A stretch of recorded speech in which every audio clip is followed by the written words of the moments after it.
Every parent wants their child to be innovative.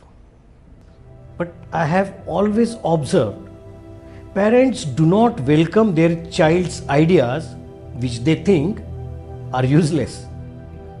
Parents always strive hard that their children should think the way they think. As a parent, we offer them things which are time tested.